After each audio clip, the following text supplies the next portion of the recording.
Friends అందరికీ నమస్తే అండి. This is Pavan jobs Adda in Telugu. So present చూసుకున్నట్లయితే ఎస్ఎస్సికి సంబంధించినటువంటి ఒక ముఖ్యమైన అప్డేట్ ఉంది. మీ అందరికీ తెలిసే ఉంటుంది. తెలియకపోతే నేను ఒకసారి చెప్తాను, తెలుసుకునే ప్రయత్నం చేయండి. సో ఎస్ఎస్సి మనకి మధ్య ఫిబ్రవరి 17వ డేట్ నాడు, ఫిబ్రవరి 17, 18వ డేట్ నాడు కొత్త వెబ్సైట్ అయితే క్రియేట్ చేశారు వాళ్ళు. ఆ కొత్త వెబ్సైట్ ఏంటి అని చెప్పేసి దానికి సంబంధించినటువంటి లింక్ నేను కింద డిస్క్రిప్షన్లో ఇస్తాను, ఒకసారి జాగ్రత్తగా చెక్ అయితే చేయండి. మరి కొత్త వెబ్సైట్ని ఎందుకు చేశారు, మరి పాత వెబ్సైట్ సంగతి ఏంటి అని చూసుకున్నట్టయితే పాత వెబ్సైట్ ప్రస్తుతానికి అయితే అట్లనే ఉంటుంది. అందులో ఏదైతే ఉంటుందో ఇప్పటివరకు కంప్లీట్ అయినటువంటి నోటిఫికేషన్స్, అంటే పాత వెబ్సైట్ ద్వారా ఏవైతే నోటిఫికేషన్స్ ఇప్పటివరకు వేసారో ఆ నోటిఫికేషన్స్ అన్ని కూడా క్లియర్ అయిపోయేంత వరకు ఆ వెబ్సైట్ ఉంటుంది. దాని తర్వాత దాన్ని క్లోజ్ అయితే చేస్తారు. అయితే ప్రజెంట్ చూసుకున్నట్టయితే కొత్త వెబ్సైట్ అయితే వచ్చింది కదా. ఈ కొత్త వెబ్సైట్లో ప్రతి ఒక్క అభ్యర్థి OTR వన్ టైం రిజిస్ట్రేషన్ అయితే చేసుకోవాలి. ప్రతి ఒక్కరు మీరు పాత వెబ్సైట్లో రిజిస్ట్రేషన్ చేసుకున్నా ఏం చేసుకున్నా కొత్త వెబ్సైట్లో మాత్రం కంపల్సరీ మీరు OTR అయితే చేసుకోవాల్సి అయితే ఉంటుంది అనమాట. రిజిస్ట్రేషన్, ఆ రిజిస్ట్రేషన్ ఏ విధంగా చేసుకోవాల్సి ఉంటుంది అని చెప్పేసి నేను నెక్స్ట్ వీడియో చేస్తాను. వీడియో చేసిన తర్వాత కూడా ఇప్పుడు మీరు చూస్తున్నటువంటి వీడియో కింద లింక్ పెడతాను, ఒక్కసారి మీరు చెక్ అయితే చేసుకోండి. సో కంపల్సరీ ప్రతి ఒక్కరు OTR చేసుకోవాలంటే ఖచ్చితంగా ప్రతి ఒక్కరు మనకు రిజిస్ట్రేషన్ చేసుకోవాల్సి అయితే ఉంటుంది. సో ఇప్పటి నుంచి వచ్చేటటువంటి ఏ నోటిఫికేషన్స్ అయినా కానీ మనకి కొత్త వెబ్సైట్లోనే కనిపిస్తాయి అనమాట.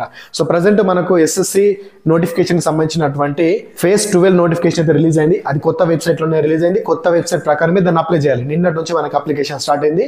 సో దానికి సంబంధించినటువంటి అప్లికేషన్ ప్రాసెస్ వీడియో కూడా నేను చేస్తాను. సో అప్పటివరకు అయితే వెయిట్ చేయండి. సో వీడియో ఇవన్నీ ఒకటేసారి వీడియో చేస్తున్నాను కాబట్టి ఒకటి నెక్స్ట్ గా అన్ని చేసేస్తాను. సో ప్రజెంట్ చూసుకున్నట్టే నేను చెప్పాల్సినటువంటి ఇన్ఫర్మేషన్ ఏంటంటే SSC కొత్త వెబ్సైట్ వచ్చింది. ఆ కొత్త వెబ్సైట్లో ప్రతి ఒక్కరు కూడా రిజిస్ట్రేషన్ చేసుకోవాలి. అదేవిధంగా ఇప్పటి నుంచి అప్లికేషన్స్ కొత్తగా రిలీజ్ అయినా కూడా మనకి కొత్త వెబ్సైట్లోనే ఉంటుంది అని చెప్పేసి మర్చిపోకండి. మరి కొత్త వెబ్సైట్ ఎందుకు క్రియేట్ చేశారని చూసుకున్నట్టయితే మీకు తెలిసిందే కదా, మనకు పాత వెబ్సైట్లో అప్లికేషన్ చేసేటప్పుడు ఎంత స్ట్రక్ అవుతుంది, సో ఎంత ప్రాబ్లం అవుతుంది. సో దాన్ని వాళ్ళు అప్గ్రేషన్ అయితే చేశారని చెప్పేసి నేను అనుకుంటున్నాను. సో నెక్స్ట్ ఏదైనా నోటిఫికేషన్ వచ్చినప్పుడు అందులో మనకు అప్లై చేసేటప్పుడు అర్థమవుతుంది మరి అది ఎంత స్పీడ్ ఉంది, మరి దాని లెక్కన ఉందా అని చెప్పేసి మనం తర్వాత చూద్దాము. సో అవన్నీ నాన్సెన్స్, అవంతా తర్వాత మాట్లాడుకుందాము. ప్రజెంట్ ఏంటంటే కొత్త వెబ్సైట్ అయితే వచ్చింది కాబట్టి ప్రతి ఒక్కరు OTR చేసుకోండి. ఏ విధంగా రిజిస్ట్రేషన్ చేసుకోవాలని కూడా నేను వీడియో చేస్తాను. ఆ వీడియో చూసి ఒకసారి చేసుకోండి, మిస్టేక్స్ మాత్రం చేసుకోకండి. ఓకేనా? ప్రతి ఒక్క ఇన్ఫర్మేషన్ చెప్పడానికి jobs Adda in Telugu channel రెడీగా ఉంటుంది. దాన్ని ఒకటి గుర్తుపెట్టుకునే ప్రయత్నం చేయండి. సో ఈ వీడియోలో మీకు ఈ చిన్న ఇన్ఫర్మేషన్ చెప్దామన్నట్టు ఈ వీడియోతో చేస్తున్నాను. ఈ ఇన్ఫర్మేషన్ మీకు ముందే తెలిస్తే ఒకవేళ తెలియకపోతే కనుక మీ ఫ్రెండ్స్ ఎవరికైనా ఈ వీడియోని షేర్ అయితే చేయండి.